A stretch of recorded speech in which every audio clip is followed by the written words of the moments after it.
শিশুর আকিকা 7 দিনে দেওয়া হয় নাই, এখন কি পরে দিলে হবে? শিশুর আকিকা 7ম দিনে করা সুন্নাহ। 7ম দিনে, 7 দিন পর না কিন্তু, 7ম দিন আর 7 দিন পর, বেশ কম আছে কিন্তু। শিশু যেই বারে জন্মগ্রহণ করবে ওই বার হবে প্রথম দিন। ধরেন শনিবারে জন্মগ্রহণ করেছে, তাহলে শনি হবে প্রথম, রবিবার হবে দ্বিতীয়, সোমবার হবে তৃতীয়, মঙ্গলবার হবে চতুর্থ, বুধবার হবে পঞ্চম, বৃহস্পতিবার হবে ষষ্ঠ, জুমার দিন হবে সপ্তম। তার মানে সন্তান যেই বারে জন্মগ্রহণ করবে তার আগের বারে 7ম দিন হয়। শনিবারে হলে শুক্রবার হবে, শুক্রবার হলে বৃহস্পতিবার হবে, বৃহস্পতিবারে জন্ম হলে বুধবার হবে 7ম দিন। অতএব আকিকা কোন দিন দিবে বুঝতে পারছেন তো? যেই বারে জন্মগ্রহণ করবে তার আগের বারটাতে।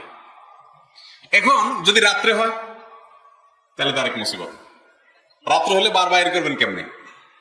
রাতে হলে বার বাহির করার বুদ্ধি হলো যে আরবিতে বা চান্দ্রবর্ষ অনুযায়ী রাতের হিসাব আগে আসে।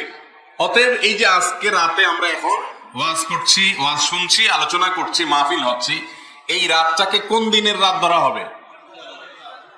আগামীকাল বৃহস্পতিবার না? অতএব এটা বৃহস্পতিবার রাত। অতএব রাত হলে পরের দিনের সাথে হিসেব করে বার ঠিক করবেন। শুক্রবার দিন যায় রাত যদি হয় তাহলে ওটা কোন দিনের রাত হবে? শনিবারের রাত।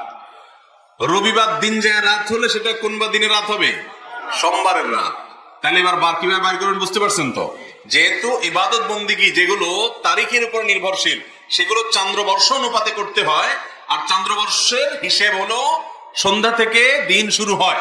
অতএব আপনি যেই কোনো বারে সন্তান জন্ম নিবে তার আগের দিন আকিকা দিবেন। রাত হলে পরের দিনটার যে অংশ সেটা ধরা হবে রাত, সেই বারটা হবে, সেই হিসেব করে তার আগের বারে আপনি আকিকা দিবেন। বিষয়টা বুঝতে পারছেন? আকিকা 7ম দিনে করে সুন্নত। 7ম দিনে করতে না পারলে 14তম নম্বর দিনে করবেন, 14 নম্বর দিনে করতে না পারলে 21 নম্বর দিনে করবেন। যদি কোনো কারণে এই দিনগুলোতে করা হয় নাই, মা বাবার সে আর্থিক সঙ্গতি ছিল না, তখন তারা করতে পারেন নাই, তাহলে সেক্ষেত্রে পরবর্তীতে করলেও আদায় হয়ে যাবে।